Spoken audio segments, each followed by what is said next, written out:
dikeluarkan dari surga. Kita dosanya banyak, kepengen masuk, nggak nyambung. Hai Adam, dari tidak ada kamu saya adakan. Saya perintahkan tinggal di surga. Merasa sepi sendirian, saya ciptakan Siti Hawa supaya kamu tenang. Kamu boleh nikmati semuanya. Ini boleh, itu boleh, ini boleh, itu boleh. Makan, makanlah yang kau mau. Minum, minumlah yang kau suka. Pakai, pakailah yang kau senang. Satu yang saya minta, jangan dekati pohon huldi. Itu kau tidak sanggup, keluar. Diusir dari surga. Sujud Nabi Adam, kata riwayat 40 tahun sujud, membaca Rabbana zalamna anfusana wa illam taghfir lana wa tarhamna lanakunanna minal. Itu namanya istighfarnya Nabi Adam. Istighfar itu kan mengucapkan astagfirullah, basmalah, membaca bismillah. Jangan kayak teman saya disuruh banyak-banyak baca istighfar, benar-benar dia baca istighfar, istighfar, istighfar. Bukan itu maksudnya. Nah, maka salah satu amalan yang sangat dianjurkan di bulan Muharram ini memperbanyak istighfar. Tidak ada orangnya yang tidak. Ayo jujur, ini yang kumpul di sini semua, ada nggak yang nggak punya dosa? Yang merasa nggak punya dosa, ayo ke depan. Ada? Tidak ada. Setiap kita, entah kecil entah besar, sengaja terlupa, pasti mempunyai yang namanya khilaf dan salah. Dan Allah Tuhan kita bukan Tuhan pendendam. Allah Tuhan kita Tuhan yang ramah dan rahmah. Hei manusia, dosamu banyak, tapi ampunanku lebih banyak. Salahmu besar, rahmatku jauh lebih besar. Kau sujud di hadapanku, aku bangga melihatnya. Kau menangis di hadapanku, aku senyum melihatmu. Kau berjalan menujuku, aku berlari menyambutmu. Karena itu amalan yang sangat dianjurkan di bulan Muharram ini memperbanyak istighfar. Itu kalau istighfarnya Nabi Adam. Ada istighfarnya Nabi Yunus. Ibu kenal Nabi Yunus? Di mana kenalannya? Sok tahu. Nabi Yunus itu ketika berdakwah kepada kaumnya yang bandel, memberikan peringatan, kalau kalian tidak mau beriman akan turun azab. Kapan Yunus? Akan. Kenapa mesti akan? Sekarang aja kalau mau, saya tungguin. Kurang ajar betul ini umat. Akhirnya Nabi Nuh menghindar dengan perhitungan, kalau azab tidak turun saya sudah jauh. Meragukan janji Tuhan. Lalu naik kapal, dinaiki oleh Yunus, kapal mogok. Dicari siapa biang keroknya ini. Diundi, ternyata Yunus. Sampai 3 kali diundi. Dibuanglah Yunus ke dasar laut. Ditelan oleh ikan nun atas perintah Allah. Telan itu Yunus. Jangan pakai dikunyah, rusak urusan. Telan saja, simpan di perutmu. Dibawa oleh ikan nun ke dasar lautan. Itu yang oleh Quran dikatakan bertemulah 3 macam kegelapan. Zulumatun salas. Gelapnya tengah malam, gelapnya di dasar laut, gelapnya di dalam perut ikan. Itu namanya peteng. Mbahnya gelap. Di perut ikan itulah Nabi Nuh sadar akan kesalahannya, meragukan janji Allah, meragukan janji Allah. Ia sujud di dalam perut ikan itu, membaca la ilaha illa anta subhanaka inni kuntu. Itu istighfarnya Nabi Yunus. Dibacakan istighfar begitu, ikan sakit perut pak. Di dasar laut kemana mau cari apotik? Dia naik ke permukaan, memuntahkan isi perutnya. Nabi Yunus keluar dengan selamat. Itu pun terjadi pada hari ke-10 bulan Muharram. Istighfar intinya itu. Itu amalan utama bulan Muharram, memperbanyak istighfar. Allah selamatkan Nabi Nuh dari bahtera banjir yang luar biasa. 10 Muharram. Allah selamatkan Nabi Ibrahim dari pembakaran Raja Namrus 10 Muharram. Setelah Nabi Ibrahim itu menghancurkan berhala-berhala, Abrahat pulang mau ibadah, lihat Tuhannya berantakan, marah besar. Siapa yang menghancurkan Tuhan-Tuhan kita ini? Ada yang lapor, kami lihat Ibrahim. Tangkap. Belum ada bukti, tangkap dulu yang penting, bukti belakangan. Tangkap. Wah, dikerahkanlah aparat, tangkap Nabi Ibrahim, disidang langsung oleh Abrahat, oleh Namrus maksud saya. Ibrahim, kau yang menghancurkan berhala-berhala kami ini, Tuhan-Tuhan kami. Siapa bilang? Ada yang lapor.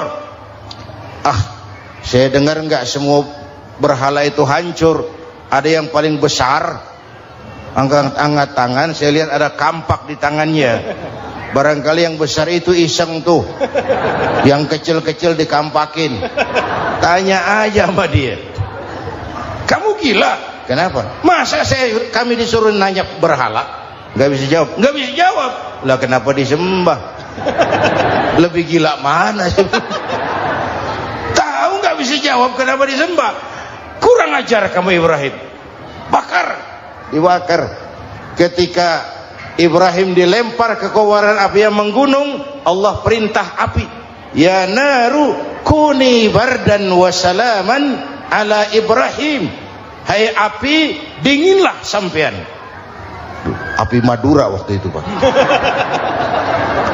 Hai api, dinginlah sampean, selamatkan Ibrahim. Api tunduk kepada perintah Allah. Ibrahim masuk ke kobaran api, selembar rambut pun tidak terbakar. Kenapa? Apinya tunduk kepada perintah Allah. Kenapa? Karena Ibrahim orang yang takut kepada Allah. Api tunduk kepada perintah Allah. Kalau kita baca ayat itu, masuk ke api, mateng. Sudah hadirin yang saya muliakan, oleh karena itu selamatnya Ibrahim dari pembakaran Raja Namrus itu pun pada 10 Muharram, Yaumul Asyura, hari ke-10 dari bulan Muharram. Imedia. Bapak Ibu hadirin hadirat yang saya cintai, sebagian kecil tentang Nabi Adam, Nabi Ibrahim dan Nabi Yunus, tapi saya belum menceritakan tentang Nabi Nuh tadi. Mengulang kaji, Nabi Nuh salah seorang rasul yang masuk ulul azmi 5 besar, karena memang perjuangannya menggambarkan satu usaha yang ulet dan luar biasa. Beliau diberi umur 950 tahun, lalu berdakwah selama 900 tahun, sore, pagi, siang, malam, dapat pengikut tidak lebih 80 orang. Rata-rata 10 tahun satu. Kalau saya minta berhenti aja jadi nabi, Pak.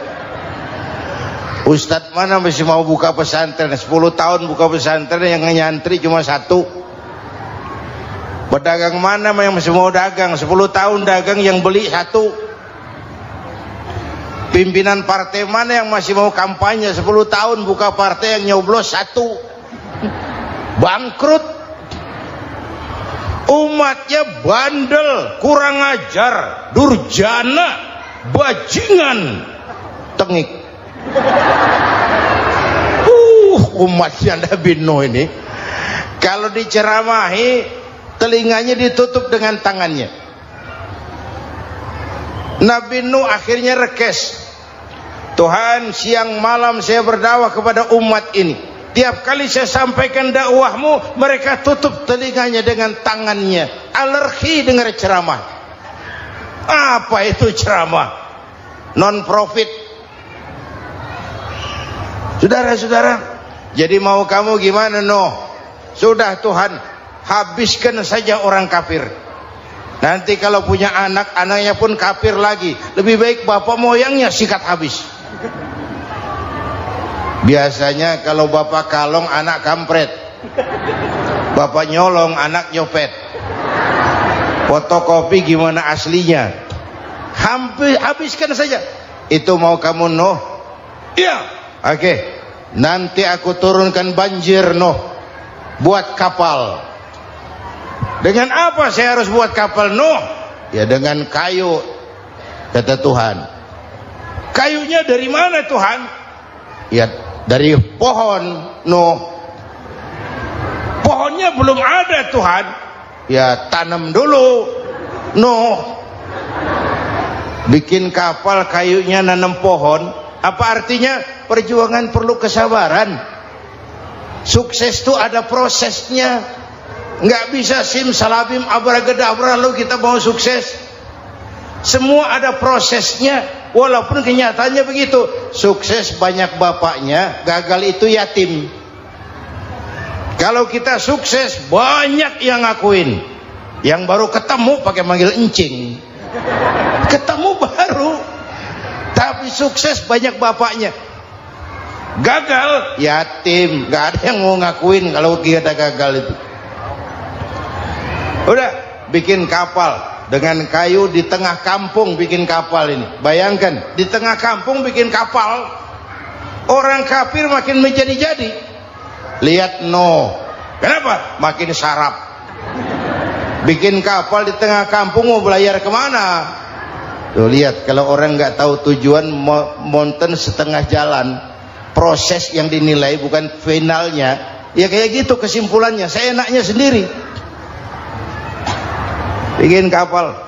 Kapal mendekati selesai. Ini orang kafir rame-rame datang ke kapal Nuh. Mau apa? Buang najis. Sakit perut berangkat ke kapal Nabi Nuh. Nongkrong. Dapat 2-3 tumpuk pulang. Lantai kapal dengan najis manusia. Inilah perjuangan. Bukan jalan raya lurus bertabur bunga di kanan kirinya. Banyak ondak dan duri, fitnah, caci maki, antipat, segala macam. Nuh. Ada orang tua dasar kafir, kurang ajar, sudah stroke berangkat juga ke kapal Nuh. Mau buang najis, pincang-pincang digotong orang. Selesai buang najis, dia bangun mau pulang, pegangan tiang kapal terpeleset, jatuh di atas tumpukan najis. Terjadi keajaiban, yang struknya sembuh, lumpuhnya hilang, berangkat digotong-gotong pulang, jalan gagah sekali. Tapi orang kampungnya heran, ente sudah sembuh? Sudah. Berobat di mana? Kok begitu paten? Di kapal Nuh. Masih banyak.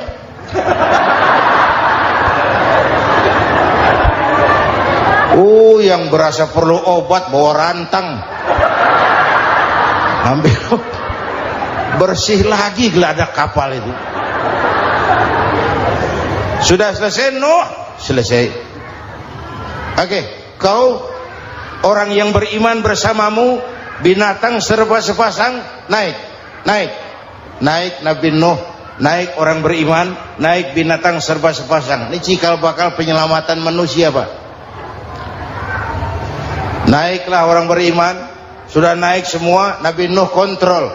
Ini contoh buat kita, kontrol. Sudah naik semua teman-teman, sudah. Pemimpin yang baik bukan cuma terima laporan di belakang meja. Laporan itu yang mana juga bagus. Sama juga kampanye yang mana juga merdu. Kalau aja yang dihitung. Pernah ada calon bupati kampanye janji, kalau saya berhasil kita akan banyak bangun jembatan di daerah kita. Rakyat tanya, Pak, nggak ada sungai di kampung kita, Pak. Dia bilang, sungainya kita bangun sekalian. Udah kadung janji, mana pula orang mau bangun sungai itu. Saudara-saudara, kontrol. Jangan cuma tunggu laporan di belakang meja. Semua laporan bagus. Ya Bu? Bu?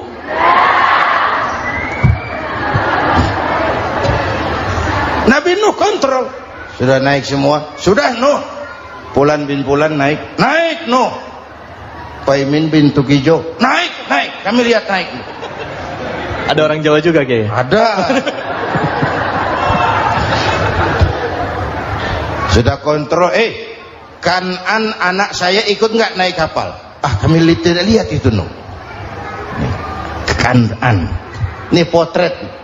Bapaknya aktif ke masjid, ibunya rajin ke majelis taklim, anaknya keleleran kemana-mana.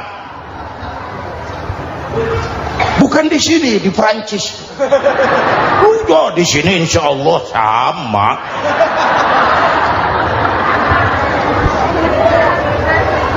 Nuh karena sayang anak, Nuh karena cinta anak, Nuh karena tanggung jawab anak, cari naik ke atas kapal.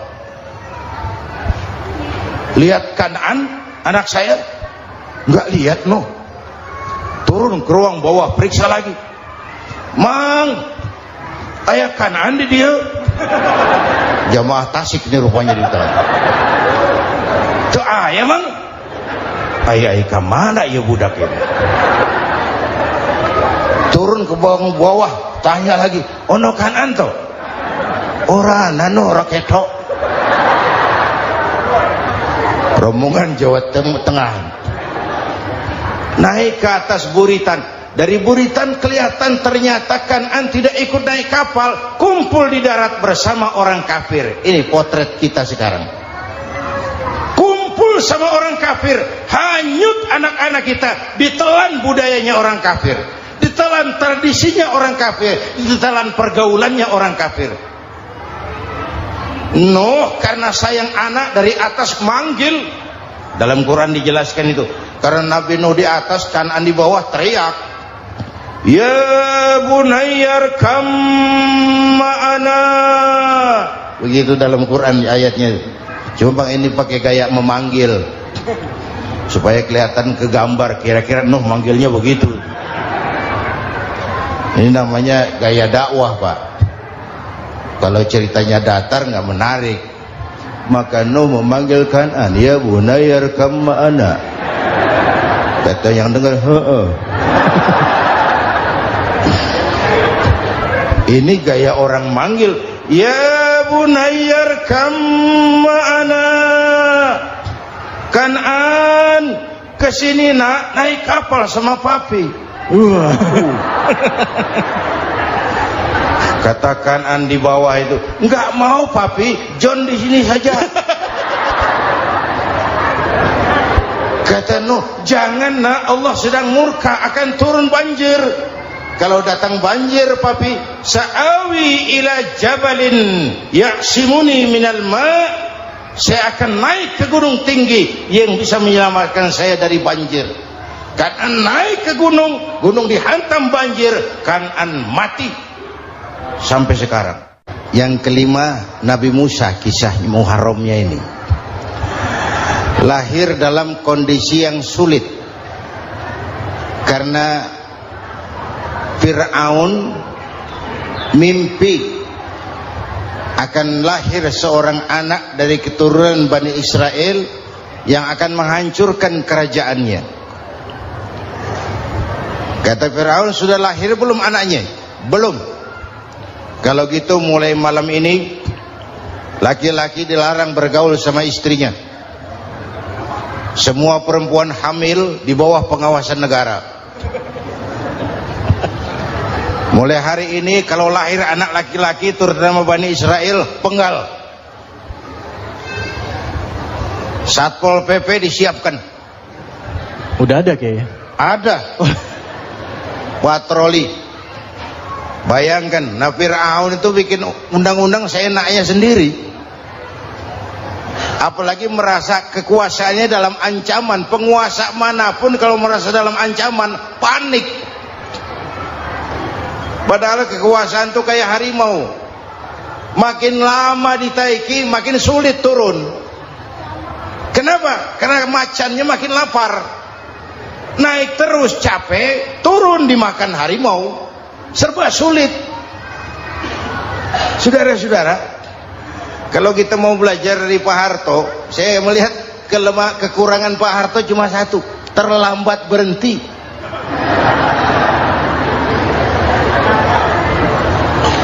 Terlambat berhenti. Di sekelilinginya banyak tukang-tukang tukang-tukang jilat, tukang-tukang semir. Pak, kalau tidak ada bapak kami bagaimana, Pak? Saudara hadirin yang saya hormati, maka sering saya ingatkan, temanmu yang sejati adalah teman yang membuat kamu jadi benar, bukan teman yang selalu membenarkan kamu. Berapa banyak pejabat-pejabat hancur karena selalu dibenarkan oleh lingkungannya. Bapak benar, Pak. Bapak bijaksana, Pak. Itu tepat, Pak. Benar. Buang angin pun kata kelilingnya, oh Bapak sehat. Temanmu yang sejati, teman yang bikin kamu jadi benar, bukan teman yang selalu membenarkan kamu. Bapak Ibu hadirin yang saya hormati, tapi kehendak Allah terjadi. Lahirlah Musa, bayinya dihanyutkan di sungai Nil. Bayi sudah menderita, dihanyutkan di sungai Nil, dan akhirnya besar di lingkungan istana Fir'aun. Diriwayat oleh Ratu Aisyah, perempuan Fir'aun, setelah mulai berjuang, terjadilah itu. Musa dan pengikutnya dikejar oleh Fir'aun. Sampai di tepi laut, Allah wahyukan Musa, lempar tongkatmu ke laut. Dalam kondisi darurat, mukjizat tiada jalan. Kondisi darurat. Kalau tidak, mukjizat itu maunya Allah, bukan maunya Nabi. Nabi nggak kuasa, Allah yang mau. Tapi hidup Nabi bukan mukjizat, manusiawi. Tidak mentang-mentang ada mukjizat tongkat, tiap sulit main tongkat, nggak usah berjuang kalau begitu. Itu darurat menyelamatkan umat. Tongkat dilempar ke laut, laut terbelah. Laut terbelah. Itu secara visualnya bisa kita lihat dalam film The Ten Commandments. Udah nonton belum? Urusan nonton kalah sama Ustadz bagaimana sih? Ten Commandments, 10 firman Tuhan. Tekniknya bagus loh. Bagaimana laut terbelah. Musa lewat, Fir'aun mengejar. Musa sampai di ujung sana, Fir'aun masih di sama tengah perjalanan. Laut nutup kembali. Laut menutup kembali, Fir'aun tenggelam, cengap-cengap di lautan. Begitu nafas sampai di tenggorokan, Fir'aun sambil cengap-cengap itu, amantu bi Rabbi Musa wa Harun. Duh, kalau begini mah saya juga percaya sama Tuhannya Musa. Malaikat maut jengkel, goblok loh, terlambat sekarang, ditenggelamin terus, modar. Musa selamat, Fir'aun mati, jenazahnya, jasadnya terdampar di pinggir laut. Beberapa waktu kemudian ditemukan orang, dimumi, dibalsem, diawetkan. Itu sesuai janji Quran, wa kadzalika nunajjika bi badanika litakuna liman khalfaka ayah. Kami selamatkan badan kamu agar jadi pelajaran bagi orang-orang sesudah kamu nanti. Janji Quran tepat. Janji itu 14 abad yang lalu. Jasad Fir'aun ditemukan, dimumi, diawetkan, dibalsem di bawah nama Farao Ramses II. Sekarang tersimpan di Museum Negara di Mesir. Kapan-kapan nanti ibu main ke Mesir, mampir. Naik ojek paling berapa itu? Oh, orangnya tinggi, hidungnya mancung, pokoknya pantaslah jadi Fir'aun. Selamatnya Musa di kejaran Fir'aun di ujung sana itu terjadi pada hari ke-10 bulan Muharram, yang oleh orang Nasrani diperingati dengan hari raya Paskah. Mereka melaksanakan puasa, mensyukuri nikmat keselamatan dari kejaran Fir'aun. Makanya kalau kita ikut puasa di bulan Muharram, bukan mengikuti syariatnya Nasrani, salah. Karena Nabi mengajarkan, itu sumbernya, bukan ikutan sama ibadahnya Israel. Tapi memang agama ini kan merupakan mata rantai. Datang Rasul baru melengkapi Rasul sebelumnya, datang Rasul baru melengkapi Rasul sebelumnya. Mata rantai yang berkaitan. Setelah Muhammad selesai, selesailah tugas Nabi dan Rasul. Masya Allah, sangat luar biasa tausiah yang sudah disampaikan oleh guru kita. Sahabat beriman yang dimuliakan Allah, tetaplah di channel ini karena kajian ini belum selesai. Dan masih banyak lagi hal-hal menarik yang akan disampaikan oleh beliau. Mari kita lanjutkan kembali. Selamat mendengarkan. Selesailah misi Nabi dan Rasul. Tidak ada Nabi lagi sesudah Nabi Muhammad. Itu harga mati, titik. Gak ada kompromi.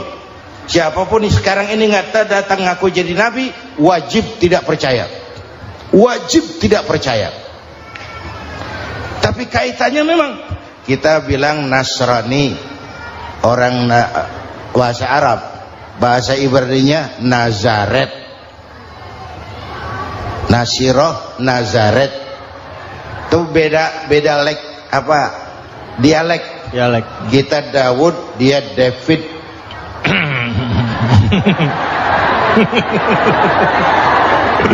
Ibrani. Kita Ali, dia Alek. Kita Sulaiman, dia Solomon. Kita Camat, dia Comot. ini yang ngomong ini comot sembarang. Imedia. Bapak dan Ibu jamaah yang saya cintai, pertanyaan pertama, hijrah qalbiyah. Ada hijrah badaniyah, hijrah fisik yang dilakukan Nabi dan sahabat dari Mekah ke Madinah. Itu hijrah badaniyah. Ada hijrah qalbiyah, hijrah hati. Dan ini yang kita perlukan sekarang. Karena refleksinya akan membias kepada alur kehidupan. Kalau hati kita mau berhijrah, fisik akan ngikuti. Hijrah dari tempat, dari malas ibadah menjadi rajin ibadah. Hijrah dari maksiat kepada yang ma'ruf, dari berpecah belah menjadi bersatu. Hijrah seperti itu yang sangat kita perlukan. Apalagi masyarakat ini paternalistik. Kita harus hijrah mental sekarang ini. Maka yang disampaikan tadi benar. Seorang ketua MK siap mengundurkan diri kalau terbukti anak buahnya terlibat suap. Itu walaupun siap, tapi sudah angin segar buat rakyat. Bahwa masih ada banyak insya Allah pejabat kita yang punya harga diri. Walaupun ada juga pejabat kita yang muka tembok, kulit badak, kuping kebo. Muka tembok, kulit badak, kuping kebo. Biasanya kalau kereta api tabrakan di negara-negara maju, menteri perhubungannya mundur. Di kita petugas palang pintu dipecat. Jauh sekali menteri sama petugas palang pintu. Yang benar-benar diadili yang krocok-krocok, kopral-kopral itu. Padahal hadisnya jelas, ar-rashi wal murtashi finnar. Yang nyuap dan yang nerima suap, dua-duanya neraka. Kasus potret belakangan ini, yang nerima suap, yang diuber, yang nyuap aman, yang nyuap aman, yang korupsi pajak dikecil-kecilin, yang ngemplang pajak aman. Padahal ngemplang pajaknya triliunan, padahal dia sudah dikasih fasilitas oleh negara mengelola sumber daya alam negara yang artinya milik rakyat. Dia harus bayar pajak, uang pajaknya dikumpulkan bagi sebesar-besar kemakmuran rakyat. Itu tindakan merugikan rakyat. Karena itu betul, saya setuju, hijrah qalbi yang perlu kita lakukan sekarang. Hijrah hati. Kita ini bangsa Indonesia, seperti timnas. Timnas sekarang anak-anak muda sudah berani pakai baju PSSI. Iya. Kenapa? Menang. Coba kalau kalah terus, nanti menang.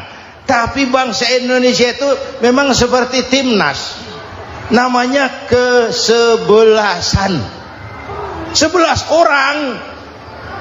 Walaupun ada pemain bintang, ya ada presiden, gubernur, menteri, itu bintang-bintang.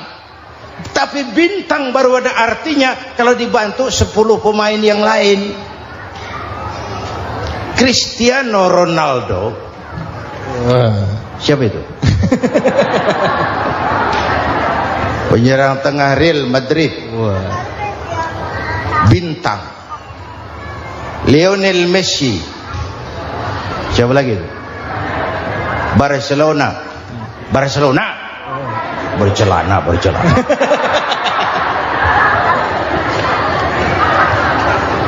Michael Rooney, bintang Manchester United. Ronaldo baru bintang, Messi baru bintang. Kalau ada 10 pemain yang lain, bagaimanapun hebatnya Cristiano Ronaldo, kalau sendirian lawan satu kesebelasan, babak belur. Itulah kita, bangsa Indonesia. Kita satu kesebelasan, harus saling memperkuat. Ada bangsa kita ini yang jadi jaksa, ada yang jadi hakim, ada yang jadi polisi. Itu posisi penyerang tengah, kiri luar, kanan dalam, back, striker, kiper, posisi. Tapi sadar, kita satu kesebelasan, Bung. Jangan bikin gol ke gawang sendiri. Kalau punya bola bagus, operan dong sama temannya. Yang bisa menciptakan gol, operan. Ada yang jadi pengusaha besar, bagus boleh. Punya untung besar, operan. Kasih masjid, kasih pesantren, operan. Ini kesebelasan kita kalau punya bola, pelitnya setengah mati, Pak. Nggak mau ngoper. Bawa sendiri, mending bikin gol. Enggak. Kita ini satu kesebelasan, satu sama lain harus saling memperkuat. Bahwa ada penyerang tengah, itu si posisi. Tapi kalau memang peluang memungkinkan, ayo dong operan. Saya iri sama kesebelasan Nasrani di Indonesia. Mereka kalau punya bola, operannya cakep. Gereja cepat selesai, rumah sakit Kristen cepat selesai. Kenapa? Operannya bagus. Kita ini kalau punya bola bawa sendiri, nggak mau ngoper. Maka masjid nggak selesai-selesai. Madrasah banyak yang bocor. Rumah sakit Islam kalah bersaing. Kenapa? Operannya berat. Ayo menyadari, kita ini timnas, satu kesebelasan. Jangan menjegal kawan seiring. Kawan sendiri dijegal. Sudah musuh terlalu kuat, gawang sendiri dijebol. Akhirnya terbalik kita ini. Ujian terberat telah diberikan Allah kepada para anbiya, kemudian para aulia, kemudian para ulama. Summal amsal fal amsal, ke bawah dan ke bawah. Diuji setiap orang menurut kekuatannya berpegang kepada agama. Kalau karena anak Melayu bilang, kalau takut dengan ombak, jangan berumah di tepi pantai. Kalau takut diterjang ombak, jangan berumah di tepi pantai. Kata ibu tadi, mau jadi pohon tinggi harus berani ketiup angin. Makin tinggi pohonnya, makin keras anginnya. Takut angin, jangan jadi pohon tinggi, jadilah rumput. Nggak ditiup angin, tapi diinjak kebo. Apa yang nggak ada resikonya? Apa yang nggak ada resikonya? Semua nabi ada yang dihantam kekuasaan yang arogansi. Ibrahim berhadapan dengan Namrud. Musa berhadapan dengan Fir'aun. Ada yang diuji dengan berhadapan umat yang sangat kurang ajar. Ada yang diuji dengan gosip yang dahsyat. Nabi Yusuf digosipi sama Zulaikha itu. Nabi Yusuf